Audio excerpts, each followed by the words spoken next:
Okay, so the next talk, we have another one of the CBI fellows, Pratiksha Thaker. She's also from the inaugural batch of the inaugural cohort of the CBI fellows, working with Professor Virginia Smith and Stephen Wu. Her work focuses on privacy and safety in machine learning systems, more specifically applying her distributed systems background to make applications of theoretical security constructs like differential privacy or unlearning more practical in context of large AI systems. Today she'll be presenting her work on practical privacy for modern machine learning. Great, thanks for the introduction, and thank you for this opportunity to present. Yes, so today I'll be presenting work mainly done during my fellowship on practical privacy for modern machine learning, and I'll talk more about what I mean by that during the presentation. So I think we've kind of more than motivated privacy risks in the course of, the last many years of machine learning, as well as during this workshop. And I just want to point out that, we want to protect users kind of at 2 points in the process, both during training, but also after training.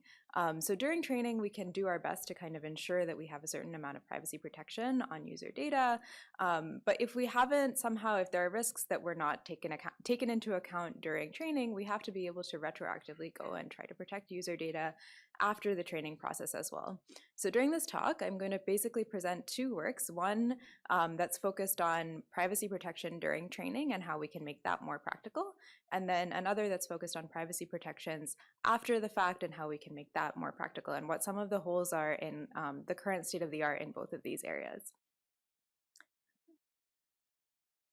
So in the first part of my talk, I'll be discussing privacy protection during model training. And the main tool that I'm going to be focusing on is differential privacy, which was touched on in some of the talks yesterday. And I'm not going to go into all the technical details of what differential privacy means, but basically it's a construct or a definition. And the intuition of this definition is that if one data point changes, the model should only change a sort of small amount. And if an algorithm for training satisfies this property, if the final model that's output by the algorithm satisfies this property, then we say that it satisfies differential privacy, which is a very specific definition of privacy. And so this has actually become an extremely popular privacy construct in the last, I guess, decade and a half. And it has been implemented and deployed to train machine learning systems with privacy, including at big companies. But unfortunately, differential privacy has some downsides. One is that training machine learning models with differential privacy is very difficult. And so these figures are taken from one of the very, very early works on training machine learning models with differential privacy. And you don't have to really worry about the values here. What epsilon means is a lower value of epsilon means a higher amount of privacy. And what you can see here is just, this is like a very, very basic benchmark that they're testing in these figures. And really a non-private model should get, above 95% accuracy here. And so you can see that even with epsilon equals 8, which is sort of a modest amount of privacy, that accuracy degrades to around 75%. And if you give stronger privacy guarantees, the accuracy degrades all the way down to 65%. And so this is really unacceptable. If you talk to people at big companies that are actually deploying these models, even a 1% drop in accuracy is totally unacceptable. And it will be really, really hard to get product teams to deploy any model that has a 1% drop in accuracy because it has such a big implication for the revenue. And so this is unfortunately kind of a non-starter. So in the last 5-10 years, people have made a lot of progress on how to make these algorithms more effective. And one of the ways to kind of improve or boost the performance of these algorithms is to sort of assume that you have access to some amount of data that's public. And in general, what people mean by public data is data scraped from the internet. And we can argue about whether or not that's truly public or whether there should be some privacy protection there. But at big companies, that's kind of been the starting point, is if we have some amount of data that's public, then maybe we can take data that's truly sensitive, ensure privacy on that data, and somehow leverage the public data to get better guarantees on accuracy overall. And so people have seen actually incredible benefits to this approach. So again, like the specific values don't matter too much here. Epsilon equals infinity means no privacy guarantee. Epsilon equals 8 means, again, like a modest privacy guarantee. And what we see here is that if you add public pre-training on this specific task, you get a gain of 38%, which is huge. It's enormous. And you can see that you're actually getting something that's comparable to, oh, I don't have the, yeah. It's actually like comparable to the non-private number. So you're getting sort of with public pre-training in that first row, you get 69% with epsilon equals infinity and only a 7% drop with epsilon equals 8. And so this is actually a huge benefit. And so this has become one of the state-of-the-art methods for improving the accuracy of deployed models. And many of the models that are deployed in practice, including, for example, at Google, just kind of assume that you have public data because it's kind of a non-starter if you don't have this kind of public data access. So unfortunately, there's been recent work that's been pointing out that at least in the academic community, a lot of the benchmarks that measure the success of public pre-training as an approach are a little bit flawed. And in particular, the reason that they're flawed is that they kind of assume you have this public model that's trained on like internet data or like data that's scraped from the internet. But then the fine-tuning data that's considered sort of private is almost the same. It's like from a very, very similar distribution as the pre-training data. So to give a little bit of context, this might mean that you have like pre-training data that is like images of cats and then fine-tuning data that's images of kittens. And so this is like not really a big shift. So the question is, okay, great. So you are kind of saying like, oh, you learned a lot at fine-tuning time, but what did you really learn? Like maybe you already had all of the information available in the public data, and so you didn't actually benefit from adding privacy at fine-tuning time. So basically, to break this down, there are kind of two downsides to this kind of evaluation. One is that there is a large overlap in distributions, which might overestimate the benefits of doing this kind of private fine-tuning. And second, real private data is probably not well represented by a lot of these benchmark data sets. So in reality, you're not going to be fine-tuning on kitten data. You're going to be fine-tuning on something like medical data that's very sensitive and not available on the internet. So the question is it possible to kind of improve these evaluations to measure what a realistic amount of accuracy gain you can get is from doing this kind of public pre-training? So in our work, we kind of set out to actually answer this question. We said, okay, if we can identify a better evaluation data set, can we measure the empirical benefits of this kind of public pre-training in a more realistic setting? And if we can, like, what are the benefits? And can we explain where those benefits are coming from if they exist? So the first step is to actually try to identify one of these benchmark data sets that has low overlap with the pre-training data. And again, this is tricky because a lot of the evaluation data sets that people use are sort of data sets scraped from the internet. And so we have to actually very carefully go in and say, okay, what are some publicly available data sets that are like more representative of what you might want to be training on using privacy? And in order to do this, we used this model called CLIP.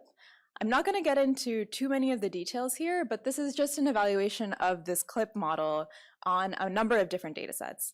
And the important thing to notice here is that if CLIP has high accuracy, sort of the green bars, this indicates like in distributionness, and if it has low accuracy, which is the blue bars, this indicates sort of out of distributionness. So here, CFAR10 and ImageNet, these are sort of representative of like internet data. Resist 45 is like a remote sensing data set, and Patch Chameleon is a medical image data set. And so the top data sets are very representative of sort of the average data that you could get on the internet, and the lower data sets are specialized data sets from specialized scientific domains. And what we see is that this CLIP model does much worse. So it's like kind of a good metric for data sets that are kind of more likely to actually be representative of what somebody might want to train on with privacy. Great, so we've identified some data sets that are more realistic, better measures of the benefits of privacy. So what kinds of results do we actually get?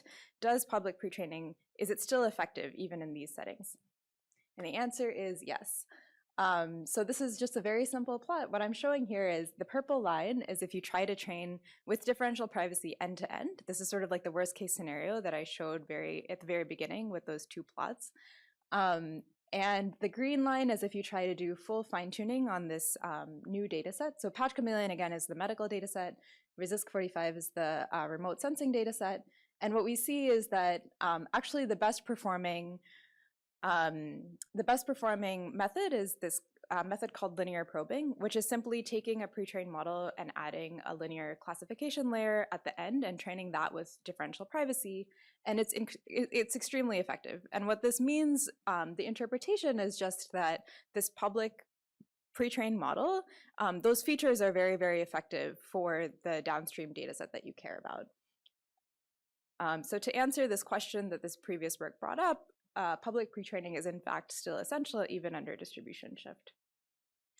And the final part of our work was to develop a theoretical model to explain why this is still the case. I think to us it was somewhat clear that this improvement should happen, but a lot of the community was sort of skeptical and wanted some more understanding of where these benefits are coming from. I'm not going to get into all the math today, but I'll just give you some key takeaways. One is that these features that you get from this internet data are still useful even for these out-of-domain tasks like remote sensing or medical images. And you actually get this boost in differential privacy because of this scaling down of the dimension. When you're only training a single layer on top of a model, you basically are able to use your privacy budget much more effectively. Okay, so that was sort of a whirlwind tour of one project that was more focused on privacy during training. And for the last 10 minutes, I'm going to focus on a different project about privacy after the fact. So differential privacy, unfortunately, again, very hard to deploy, very hard to convince people to actually deploy in practice, and it can be very restrictive. And so one question that people have been really interested in is whether we can allow users to request data deletion after the model has been trained.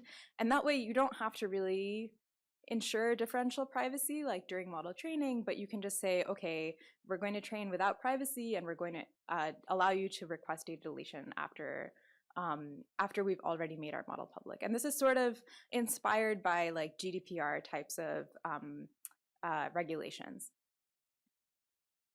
So this is kind of what the field of machine learning has been focused on, whether we can delete data from models. And the naive way to do this would be to like basically delete the data and then fully retrain your model. This is extremely expensive for like large language models, for example.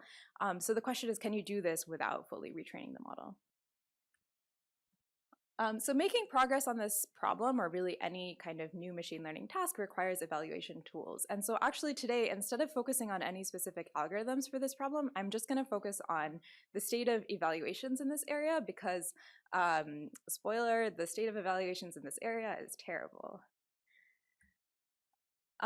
So a lot of what people have been doing is measuring performance of an unlearning algorithm based on these specific benchmarks that have been developed. And today I'm specifically focusing on unlearning in the context of large language models. So you have some text that you want to remove from a model.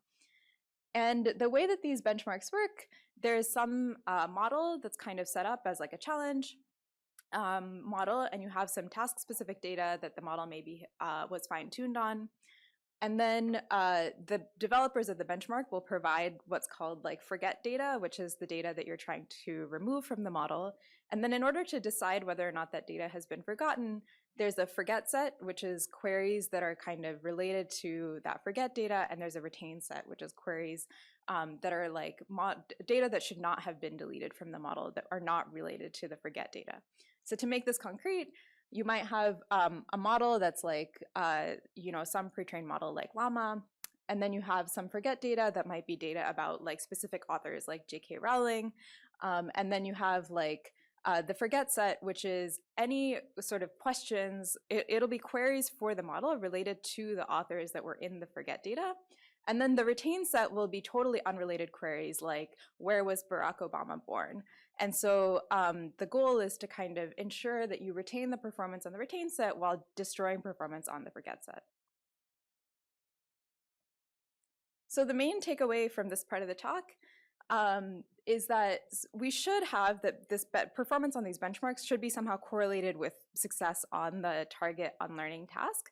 And in the case of unlearning, performance on like the most popular benchmarks that exist, which we actually kind of did like a literature review to understand which benchmarks are the most popular, that performance can be actively misleading in terms of how well an algorithm is actually unlearning. So you see the benchmark tells you, this algorithm unlearned extremely well, it's getting state-of-the-art performance.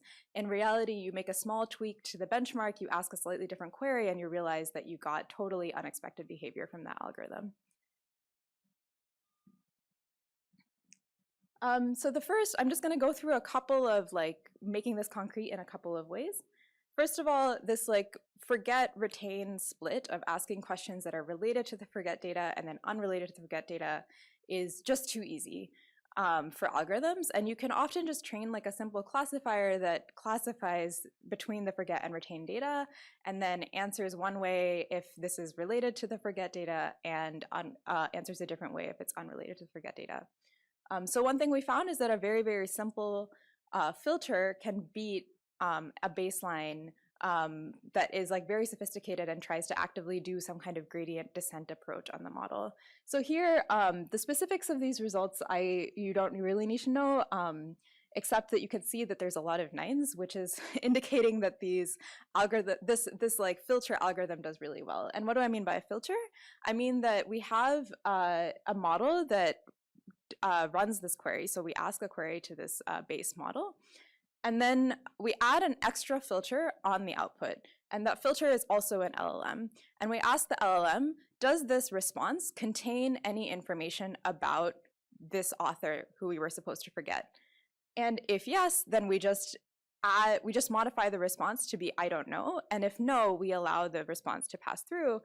Guess what? We actually get extremely good performance on all of the queries in this forget set as a result of just using this very simple filter on this benchmark called TOFU, which is an extremely popular benchmark that actually came from CMU. And we have spoken to their authors and they agree with us about these results.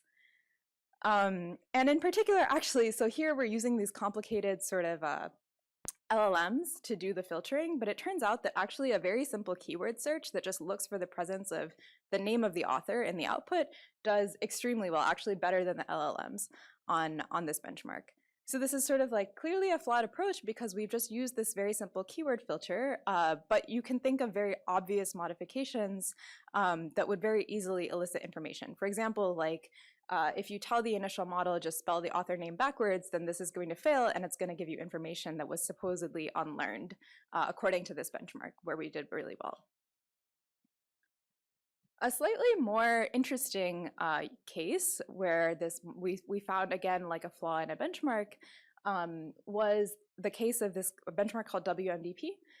WMDP is about forgetting scientific information that could be used to build bioweapons, chemical weapons, or cyber weapons. And the way that WMDP measures success is through multiple choice questions. So here's an example of a multiple choice question taken from WMDP. It's just some biology question that I frankly would not know the answer to, but I know that the answer is B. And in particular, WMDP tries to ask, the challenge in WMDP is to retain benign information about science while forgetting potentially harmful information. And what you need to know for the purpose of this talk is that one of the harmful kind of content, one keyword that was present in sort of the harmful content is SARS-CoV-2, like so the kind of scientific name for COVID. So a successful algorithm would kind of try to forget all of that information related to COVID. So what we did was, this question comes from the sort of benign like retain set. And so what we did was we said, what if we swap out random incorrect answer choice with something that's related to this forget information? So this should not change the performance on the retain set at all because the correct answer is still there and we've just changed and totally irrelevant answer choice. And what we find in practice Here, what we find in practice is that basically the takeaway from this is that performance can drop to worse than random on this retained information just by swapping out a completely irrelevant incorrect answer choice with something that's related to the forget data. And what's happening here is that models basically see that presence of that keyword and they think, oh, this entire question must be malicious. And so they answer incorrectly, even though the original question was actually totally benign. So I think I might be running out of time, so I may skip the very last part of this talk. But basically the upshot here is that what we actually also found is that some of these like forget data sets are very highly underspecified, and as a result, you can actually end up with poor evaluation hygiene. This is not even anything sophisticated. We just found that a number of papers are actually tailoring very strongly to this test set. And so they report results that are supposedly generalizable, but if you modify even just the form of the query very slightly, suddenly the method completely breaks. Okay, so just to wrap up, the sort of overall theme of this talk is to kind of carefully examine theoretical constructs of privacy and try to fill some of the gaps that arise when you try to translate these theoretical guarantees into practice. Privacy at scale is very hard, and you have to be very, very careful and rigorous with your assumptions and evaluations. And if you are rigorous, that doesn't necessarily mean that it will be a harder problem. It probably is actually key to enabling progress in this area. Yeah, happy to take questions. Thanks.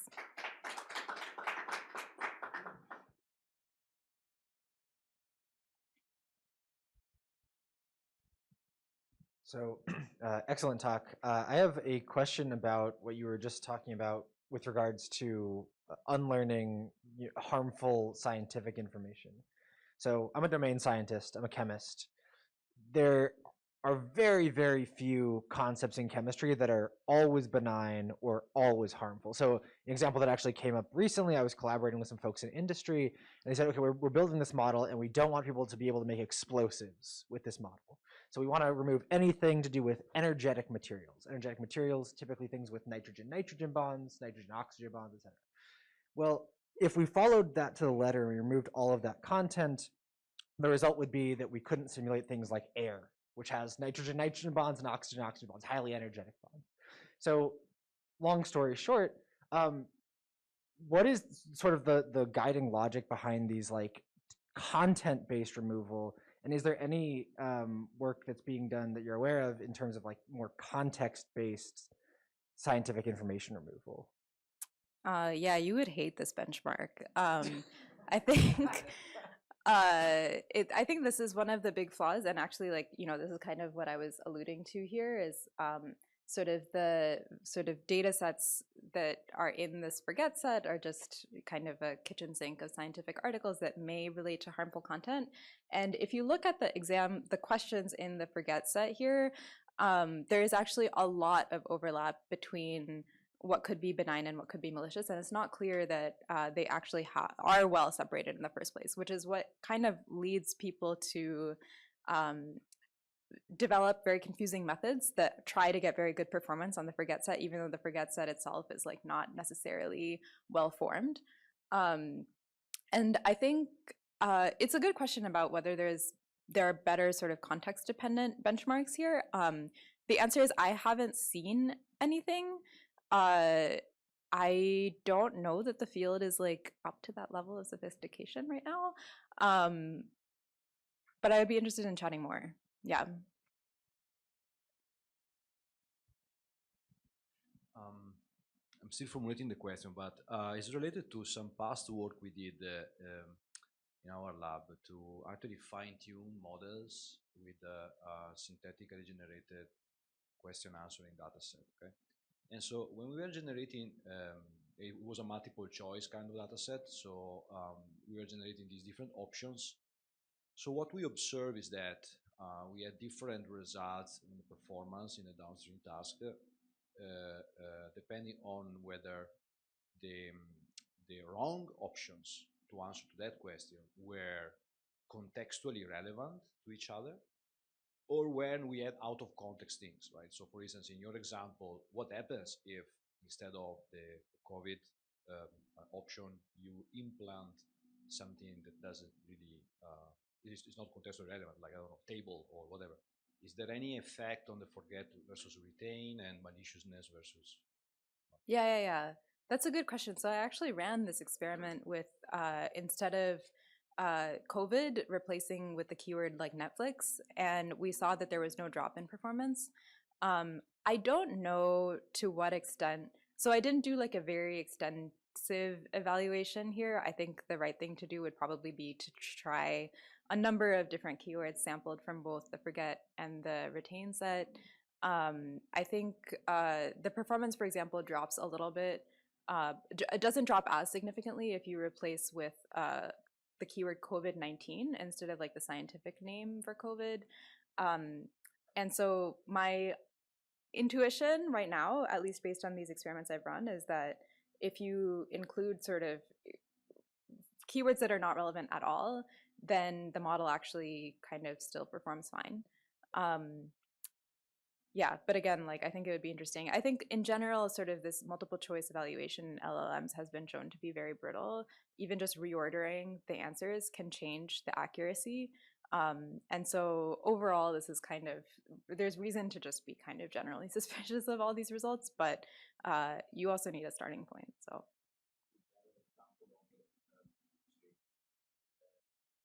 Empirical nature of these studies, right? So yeah. it's really, as you said, even when you change the order, something changes. I guess the joke would be that if you replace COVID with Netflix and you don't see any changes, it's maybe because during COVID people were watching Netflix, so they are very correlated. I don't know. Yeah, it's true. Yeah, especially for these models trained on internet data, you never know what kind of correlations could be there. Yeah.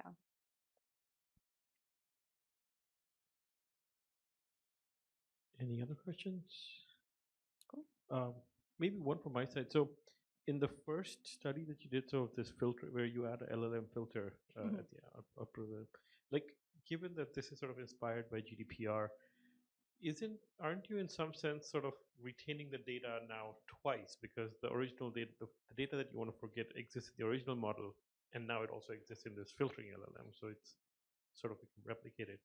Would that sort of satisfy the spirit of GDPR in some sense? Yeah, I think one issue here is that a lot of this is not really well defined in the context of LLMs. And I think our perspective, so we had kind of a discussion of this in our paper. I think our perspective was, at least in the short term, you kind of want to do the thing that will be most effective. If that means adding like a block list, then I think users are probably like more likely to be satisfied with the fact that they're not actually getting their name, being returned in search results compared to having a potentially more principled method to actually delete that then doesn't work. And I think one thing you could imagine doing with these filters is to kind of use this like filter method as a sort of stopgap, and in the meantime, in the background, you do full retraining, which guarantees that you'll be deleting the data. So that was kind of the pipeline that we were envisioning. But really, like, I think, this was more to just show that the benchmark is a bit too simple, not to necessarily, like, our argument wasn't necessarily that this is actually a realistic thing somebody would want to deploy. It was more to show that you can kind of game these benchmarks specifically with very simple methods.